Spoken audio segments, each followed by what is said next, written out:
people to me. You know, they seemed very rich, which they were pretty well off.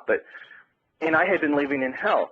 So I had an actual Well, you lived with a stepmother, and your father had remarried, so you lived with a stepmom, and you lived with another 3 or 4 kids who, you know, were taking food out of your mouth, really. Because in one point, you know, your father was so poor, like you were eating beets every day.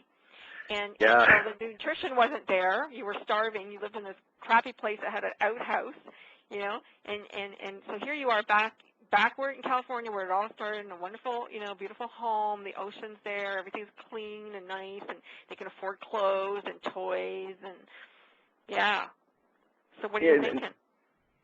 I was confused. I remember during the interview when they brought the news into my grandparents' home, and they were with brand new clothes, took us all shopping, brand new clothes and everything, and we had these toys, and they wanted to film us playing underneath the end table, and we're playing with our toys and so forth. And that was the cut to it, was we missed our mother, we got to be back with her. But in the actual interview, which they didn't air, was I had said, I missed my mother, but I want my dad and my sister back. And they, of course, they cut that part out. So I was very angry because this was all I had known. And after a while, that becomes all you know, and everything else seems very temporary. And there was a lot of anger inside because, once again, you've gone through all of these things. In an instance of an airplane ride, it's over. And the interesting thing was that my grandmother said to me, we prayed for so long that God would bring her back to us. Well, my dad prayed too. So I remember thinking, who's right and who's wrong? And I was always told it didn't matter how bad we had it, as long as we had each other, my dad said, it would be okay. So if we were eating potato sandwiches and we were eating beets, which I hate beets to this day, and standing in the food line at that point towards the end, or at one point we actually lived in the forest at Berkshire State Park in Texas. It was okay because we were together. And then all of a sudden, you know, this other family who's saying, well, we also prayed, but we spent lots of money to get you back. And so it was you just felt very out of place. And, of course, so all at that point I had was just my brother. You know, I mean, I remember I actually describe it. You had a cast iron tub in one home, and in my grandparents' home, they had this really nice brick tub with these golden handled, you know, handles on the bathtub, and the drain had a golden color to it, and it was completely very aesthetic. And thinking, you know, should I go do the dishes? Should I do something to, you know, like pay the housekeeper for me being here? It was I didn't belong anymore, but I should have, but I didn't belong. So I had confusion in that. But you also didn't belong in the other place because you always felt kind of like you didn't belong anywhere.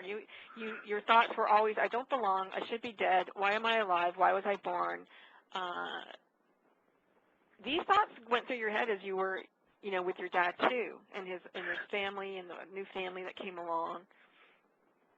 And then that's exactly it.